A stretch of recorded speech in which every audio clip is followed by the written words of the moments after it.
What's up, dudes? What universe? You're back today, geeky and nerdy, and welcome to a Batman the Animated Series retrospective / review of the first episode of the animated series lineup on Leather Wings.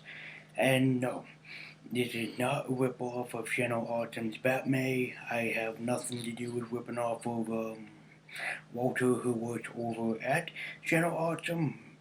Nothing to do with that. It was something that I chose personally to do, and something that I think that a lot of people would like, and depending on the feedback that this episode review and also the next one, which is Christmas with the Joker, gets, we'll see how far they go in terms of the lineup. So, with this episode, what happens is that a giant man-bat creature, yes, man-bat, has appeared in Gotham City attacking pharmaceutical companies, but nobody really knows the reason why. So it's up to Batman to figure out and try to take it down. So this episode is kind of really superb, and for the first lineup of episodes.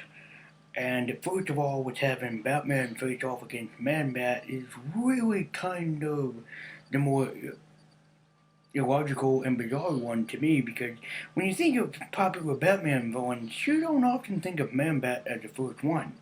But I think that it's kind of a good choice that Paul Dini and Bruce Timm had done. Basically picking a villain that kind of symbolizes how people saw Batman, at least for the first episode. We don't get to see a lot of Batman action in this one before he has to deal with Man-Bat, but it's kind of in retrospect that Batman had been working as the Dark Knight for at least probably a year, if not a little bit more so.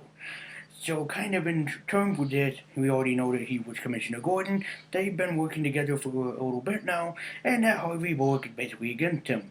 We even get to see Harvey Dent before his retirement Two-Face in this.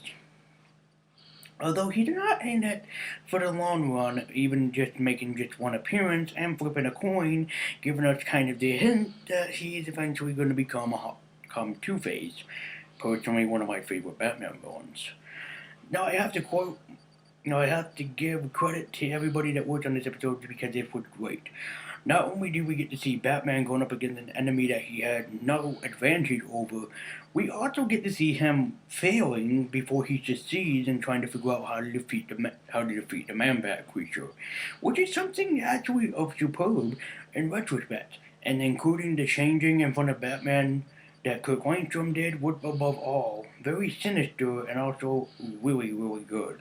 Mark Sainer as Kirk Langstrom did an amazing job, and I could probably recommend nobody better than him. Now, here's what I love about the episode really quick, is that it first of all handles Batman, but the Batman that I love and grew up with. The Batman who would figure out what to do first in a situation before he decides what to do, including showing that he is scientifically perfect to handle all the information, and also seeing Bruce Wayne as well working alongside of the Batman persona, which is actually something very little people have seen throughout history, is that not only does he work as some of his alter egos, but Bruce Wayne happens to be basically Batman's true and alter ego. And I mean, only a few films, so in mostly all the films, they've got that correct, but only some have shown him in other personas as well. So this is the one that basically got it right. Music by the great and legendary Charlie Walker, who also did music for Mask of the Phantasm, is superb. Also in this, with including doing the Man-Bat theme, which is very, very haunting indeed. And also, I gotta give credit where credit is due, in that this is not the technologically advanced Batman, including as we see him before using the grappling hook, he uses a batarang attached to a rope. This also has a lot of vibes to Frank Miller's Batman Year One, where we get to see him going up against the police officers before he goes up against the actual Man-Bat creature itself, including bringing up some questions just about bats and basically what they do. You would think for somebody who models himself after a bat, after all, would probably know everything that there is to know about the creatures. But by far, he did not. Getting to meet Kirk Langstrom and Francine, he starts realizing when he talks to Dr. March, who is Francine's father, that something is not quite right, and which indeed is something that Bruce Wayne and Batman both put together very well effectively, including tricking a few people by changing his voice from being a darker tone to a more enlightened tone for Kevin Conroy's work, which is why I love the dude. Also, keep your ear open in case you ever watch this episode, because Kevin Conroy as Batman is not the first voice that he does in this episode. So again, if you ever check it out, ears open for into the beginning of this. So that's it for my retrospective, and also choosing Man-Bat again. It was a really good choice.